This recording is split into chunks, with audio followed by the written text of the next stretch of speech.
La noticia requiere profundidad. En Notimundo están los protagonistas de la noticia. Ya nos acompaña el asambleísta por Pachacutic, Mario Ruiz, precisamente, quien fue uno de los proponentes de estas reformas a la ley de apoyo humanitario, que el día de mañana será debatido en primer debate justamente por el Pleno de la Asamblea. Asambleísta, buenas noches, gracias por acompañarnos. Es importante saber cuáles son las propuestas de reforma que usted ha planteado y que también otros asambleístas así lo han hecho. Buenas noches, bienvenido. Buenas noches, un saludo cordial y respetuoso a todos quienes nos escuchan, nos miran a través de Notimundo. Un abrazo fuerte para los ecuatorianos y ecuatorianas. En efecto, nosotros hemos presentado un proyecto de reforma a esta mal llamada Ley de Apoyo Humanitario que se publicó o se aprobó el 22 de junio del 2020 y que no ha dado los resultados que supuestamente tenía que dar. Hemos planeado o hemos presentado un proyecto que efectivamente va a dar o a devolver el carácter de humanitario que tiene que tener esa ley. Esta ley esta reforma está desarrolla 4 aspectos básicos. El aspecto financiero, en el que nos encontramos ahora los ecuatorianos y ecuatorianas, que nos tienen o estamos atosigados, estamos totalmente hostigados por parte de los bancos, las cooperativas y las casas comerciales del país. ¿Qué establecía la normativa actual o qué establece la norma actual y qué es lo que ustedes proponen frente a esta situación? Porque muchas personas se quedaron sin trabajo y justamente no podían pagar sus créditos hipotecarios, sus deudas con las financieras, con cooperativas o bancos. Recordarán que en el mes de marzo, abril y mayo del 2020 se estableció mediante esta ley de que esas 3 cuotas pasen a las últimas cuotas de la tabla de amortización. Es decir, suspendieron el pago de esas 3 cuotas de los bancos y les pasaron a la última cuota, pero acumulando intereses y en muchos casos cobrando interés sobre interés. Es decir, los que perdimos fuimos todos los consumidores de la banca y los usuarios de las cooperativas. Pero los que ganaron fueron las cooperativas y los bancos que retanquearon crédito, es decir, ampliaron su cartera crediticia. ¿Por qué? Porque ampliaron las 3 cuotas, pero luego les dijeron que para diferir esas cuotas, esas cuentas, tenían que pagar el interés para poder refinanciar, reestructurar el crédito. Y a la final de cuentas, terminamos pagando más los ecuatorianos y ecuatorianas. Hoy, la reforma va encaminada a que se establezca una moratoria de pagos de las cuotas en los bancos y cooperativas. Es decir, que a partir de la publicación de la ley en el registro oficial, se suspendan los cobros de las cuentas vencidas de las familias que han sido afectadas por la crisis sanitaria hasta un año después de la publicación de la ley.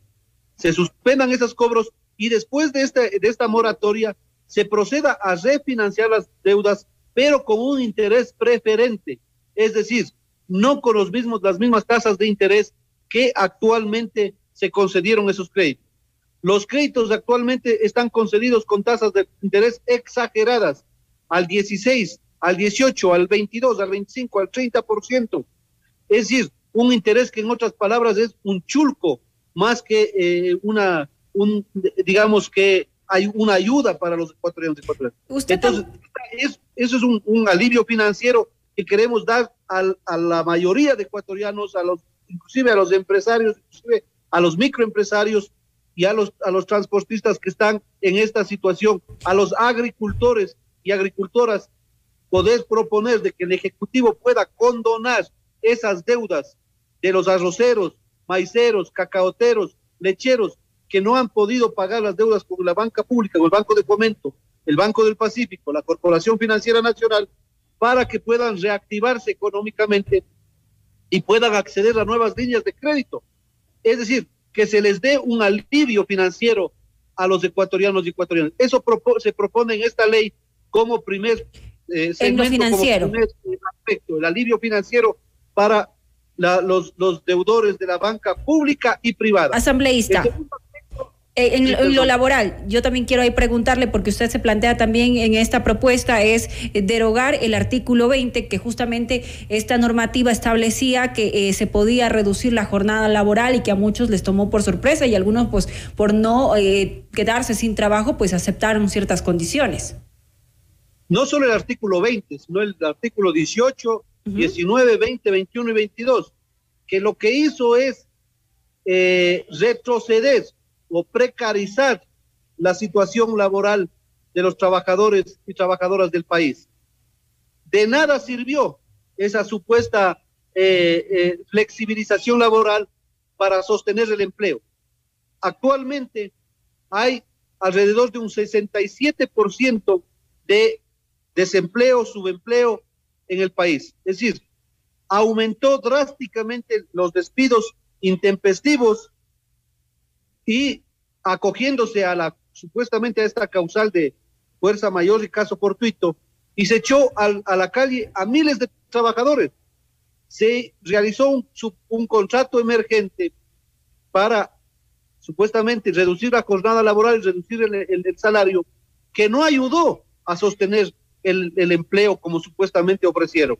Eso más bien fue una precarización laboral, y tanto es así que fue demandado la inconstitucionalidad de estos artículos por parte de las organizaciones laborales en la Corte Constitucional. Por eso es que hoy por hoy estamos nosotros proponiendo la derogatoria de todo lo que tiene que ver con esa flexibilización laboral, ese contrato emergente, tanto más y en cuanto de que el presidente de la República va a enviar inclusive una reforma laboral que va supuestamente a reformar el Código del Trabajo. El Frente Unitario de Trabajadores incluso ha presentado un proyecto de Código del Trabajo que actualizado, vigente para las actuales condiciones y relaciones laborales.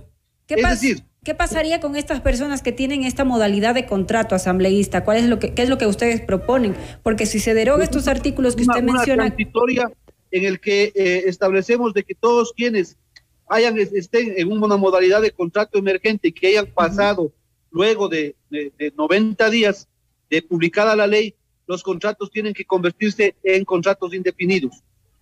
Es una propuesta hecha por los trabajadores, inclusive por los microempresarios. ¿Horario completo, saldo completo? ¿Perdón? ¿O con horario completo y el salario completo? Con horario completo y con salario completo. Perfecto. Nosotros creemos y consideramos de que no se puede retroceder en derechos laborales. No se puede ampliar la jornada laboral de 8 a 12 horas como se pretende. No se puede reducir el salario de un trabajador porque son derechos conseguidos.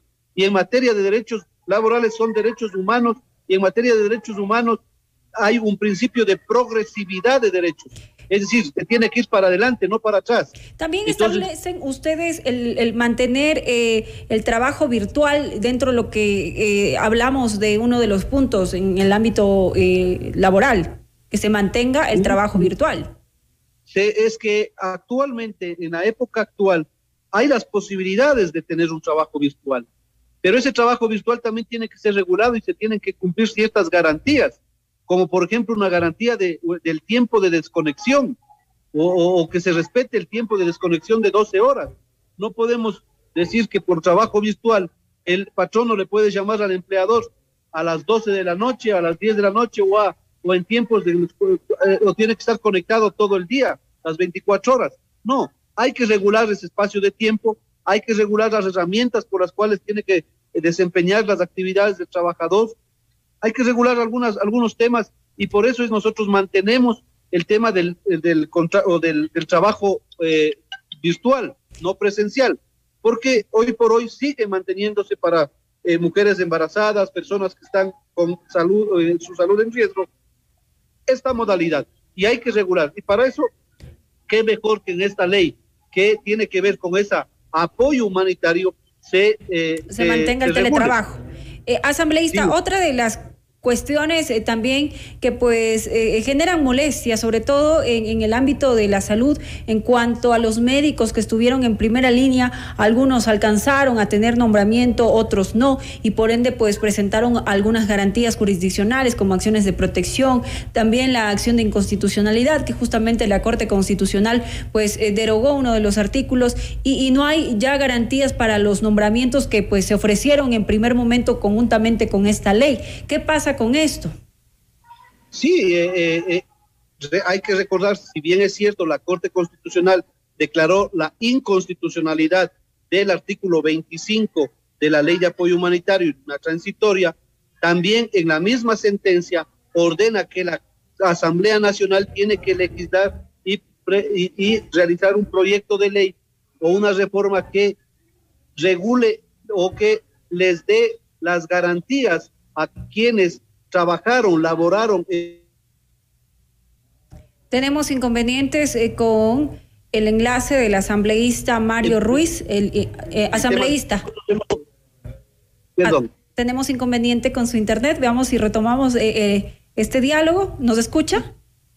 Sí, ya, sí, perfecto. Hablábamos, asambleísta, justamente para retomar esta entrevista, justamente qué pasa con los médicos que fueron despedidos. Muchos médicos que estuvieron en primera línea fueron despedidos, y eso les obligó a contratar abogados para presentar acciones de protección. Incluso en la mayoría de los casos fueron rechazados, se prometió nombramientos que no fueron cumplidos. ¿Qué pasa con ellos? ¿Qué soluciones se le va a dar?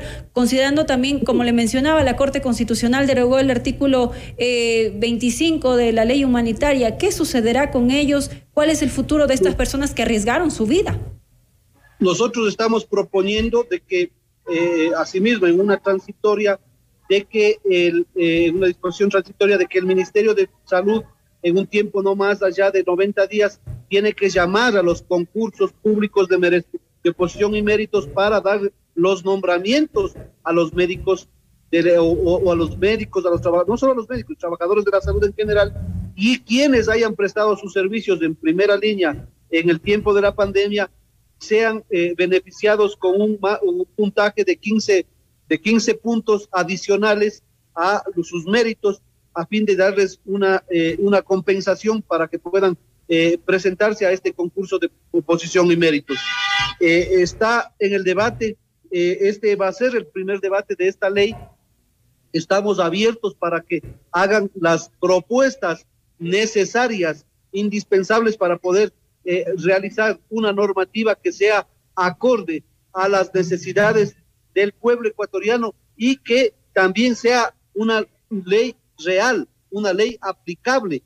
¿Por qué? Porque en el último tiempo lo que se ha hecho es realizar leyes que no son aplicables, que en muchos casos se han convertido en poemas románticos al amor, que son declarativas y que en la práctica nada se cumple. Entonces tenemos que realizar una ley que sea aplicable, y estamos llamando a todos los gremios de trabajadores, de médicos, de trabajadores de la salud, de profesores, consumidores de la banca, transportistas, a microempresarios, a poder aportar en esta ley. Asambleísta. Recordemos, es el primer debate y se viene nuevamente, se va a venir el proyecto de ley a la comisión para recoger las observaciones y todas las sugerencias que se hagan también de los sectores civiles. Hemos hablado de las observaciones en el ámbito financiero y laborales.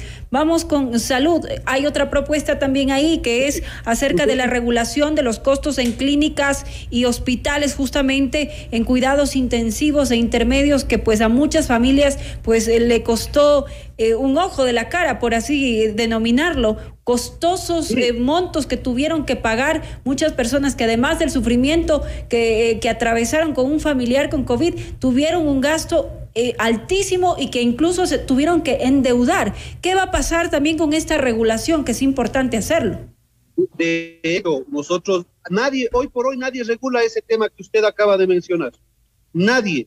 Tanto es así que a veces en esta pandemia vimos como familias desesperadas, porque en los hospitales no había camas, no había cupos, se iban a las clínicas y ingresaban a sus pacientes, y después de una semana, 2 semanas, regresaban tal vez sin el paciente y con deudas de 100,000, $150,000 por haber estado en cuidados intensivos.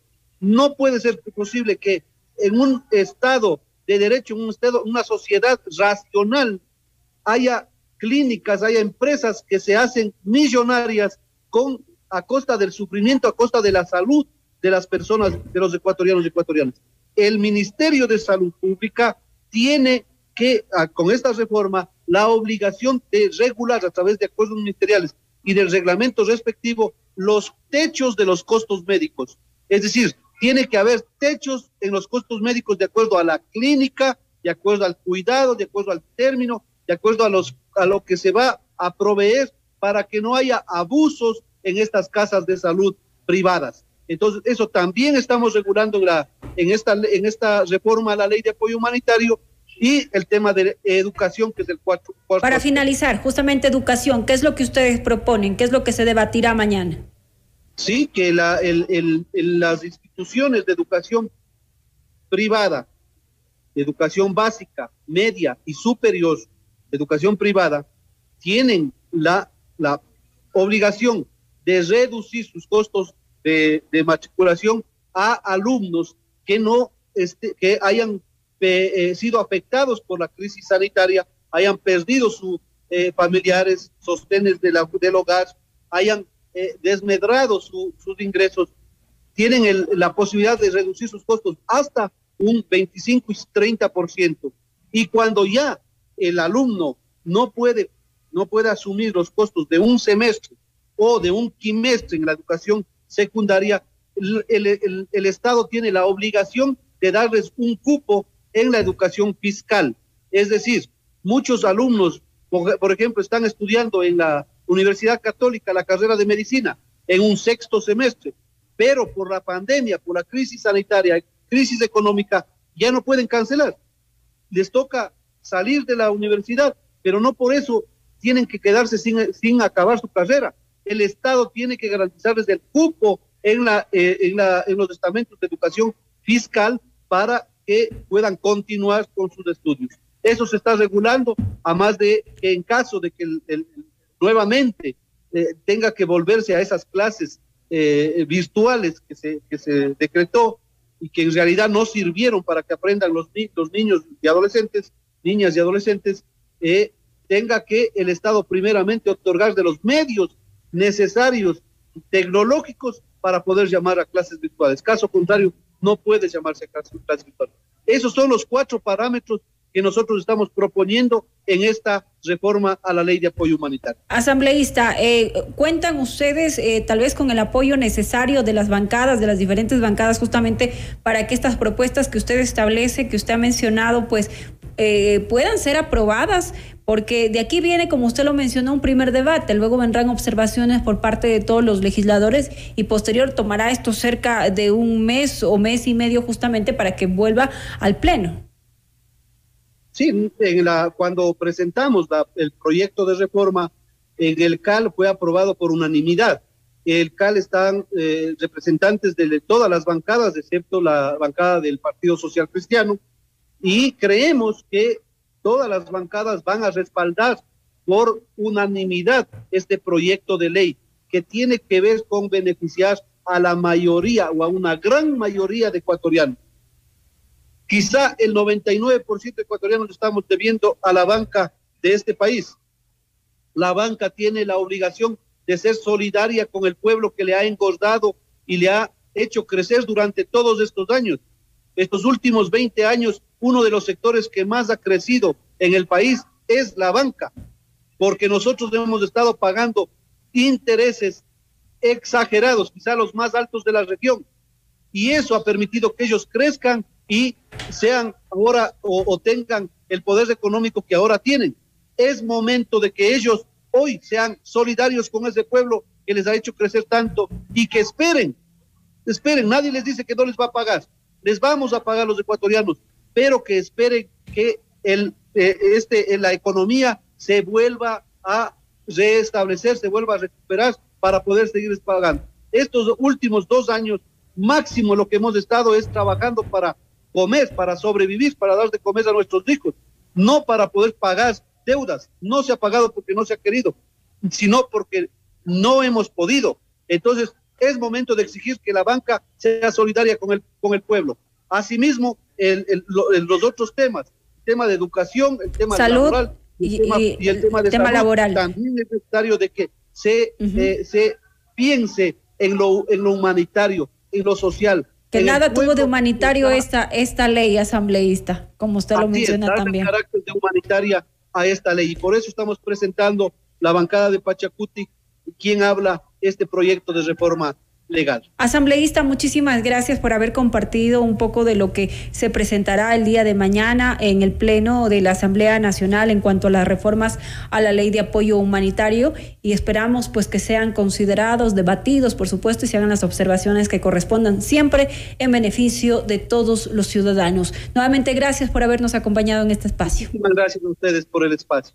Momento de irnos a una pausa. Al regresar continuaremos con más noticias.